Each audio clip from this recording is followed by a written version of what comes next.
సోదరులందరి పేర్లు చెప్పేసిన నేను ఒక 2 దిశానిర్దేశం చేయదలుచుకున్నాను. ఎందుకంటే హరివర్ధన్ రెడ్డి అనేటువంటి వ్యక్తి ఈ ప్రాంతానికి కొత్తోడు కాదు.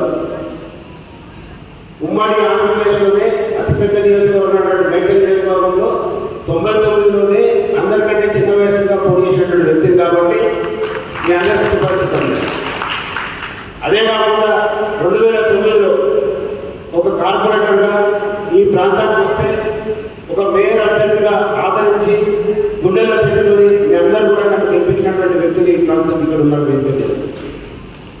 కానీ ఒక్కటి మాత్రం సోదరులందరూ చెప్తాం, రాను రాను రాను రాను మనము దేశవ్యాప్తంగా కూడా ఎందుకు నష్టపోతున్నాం కొంత అనేది మమ్మల్ని జిల్లా అధ్యక్షులని ఢిల్లీకి ఇచ్చినప్పుడు నేను మా